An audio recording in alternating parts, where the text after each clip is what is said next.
नमस्ते दोस्तों। अगर आपका भी बैंक में खाता है तो आपके लिए बहुत बड़ी खुशखबरी है। जी हाँ दोस्तों, बता दें बैंक ने जो है एक मिनिमम बैलेंस तय कर दिया है, जिससे दोस्तों उतना बैलेंस आपको जो है हर अकाउंट में रखना होगा। उससे अगर कम रखते हैं तो आपका जो है पर डे जो है पर महीना जो है लगभग 50 रुपए 100 रुपए जो है आपके अकाउंट से माइनस होते जाएगा, यानी कटते चल जाएगा। आइए जानते हैं दोस्तों सभी बैंकों का क्या है नियम, कितना मिनिमम बैलेंस रखना है और कितना दिन के लिए रखना है, सब कुछ बात करेंगे इस वीडियो में। लेकिन अभी तक चैनल को सब्सक्राइब नहीं किए हैं तो देर क्यों कर रहे हैं, तुरंत सब्सक्राइब करके बेल आइकन प्रेस कर लीजिए। फेसबुक पर देख रहे हैं तो पेज को फॉलो कीजिए। आइए जानते हैं दोस्तों बैंक से रिलेटेड जो जानकारी आ रही है आज के पेपर कटिंग में, उसके बारे में हम लोग बात कर लेते हैं।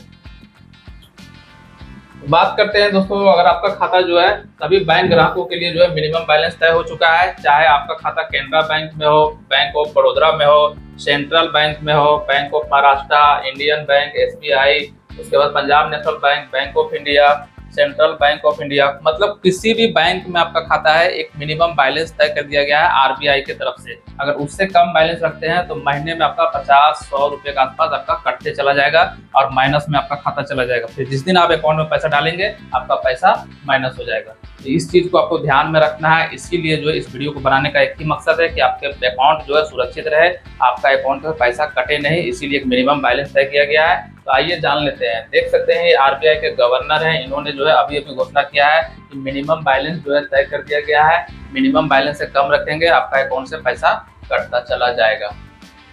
हाँ, तो बात करते हैं दोस्तों, मिनिमम बैलेंस से कम रखते हैं तो क्या जुर्माना लगेगा, कितना पैसा कटेगा। तो जुर्माना कब और कितना लगता है सबसे पहले ये जान लीजिए दोस्तों। बात करते हैं, यदि आपके खाते में जो है मासिक औसत शेष राशि निर्धारित न्यूनतम से कम हो जाता है तो बैंक आपको जो है जुर्माना लगा देता है, यानी बैंक पैसा काटने लगता है। बात करते हैं जुर्माना शेष राशि कमी के कारण जो है 6% या फिर एक निश्चित राशि जैसे कि 500 या 600 का लगभग जो है जाता है, जो कि कम हो जाता है। यानी आपका मान लीजिए मिनिमम बैलेंस आपका है बैंक का निर्धारित किया गया है 1000, मान लीजिए एसबीआई, ठीक है।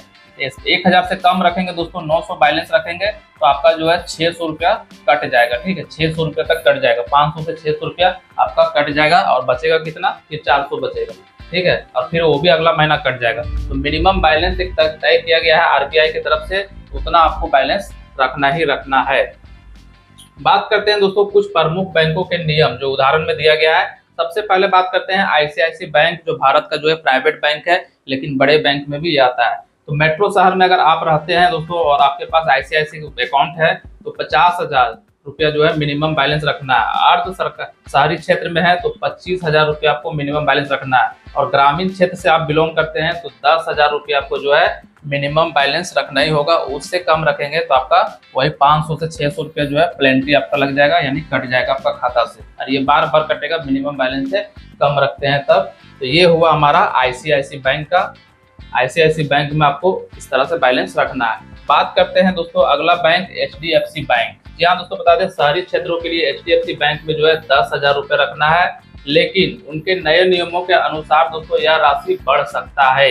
तो 10,000 तो मिनिमम बैलेंस आपको एचडीएफसी में रखना ही है, चाहे आप शहरी क्षेत्र से हैं, मेट्रो शहर से हैं या फिर ग्रामीण क्षेत्र से हैं। 10,000 रुपये इन्होंने कर दिया है कि 10,000 रुपये आपको मिनिमम बैलेंस रखना है। उससे जो है कभी कभी बढ़ भी सकता है लेकिन घटेगा नहीं, इस बात को ध्यान रखिएगा जिसका भी एचडीएफसी बैंक में अकाउंट है। अगला है भारतीय स्टेट बैंक, जो कि भारत की सबसे बड़ा बैंक है और सरकारी बैंक है। तो इन्होंने दोस्तों 2020 में जो है एसबीआई ने सभी बचत खातों में न्यूनतम बैलेंस की आवश्यकता को हटा दिया है, इसलिए आपको जो है अब जुर्माना नहीं लगेगा। यानी स्टेट बैंक ऑफ इंडिया में एसबीआई में आपका खाता है तो अब आप जीरो बैलेंस भी रखेंगे तो कोई दिक्कत नहीं है। 2020 से जो है इन्होंने मिनिमम बैलेंस तय हटा दिया है, यानी आप बैलेंस 500 रखिए, 100 रुपया, 200 रुपये या जीरो भी रखिएगा तो आपको कोई दिक्कत नहीं है। ये जो है भारत की एसबीआई ने जो है यह निकाला है। चलिए आगे बात करते हैं दोस्तों, और अगला बैंक के बारे में बात करते हैं।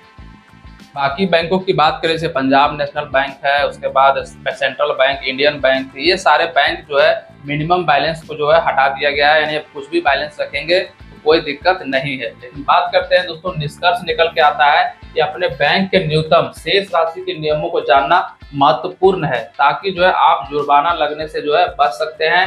आप अपने बैंकों की वेबसाइट या फिर शाखा से इस बारे में जानकारी ले सकते हैं।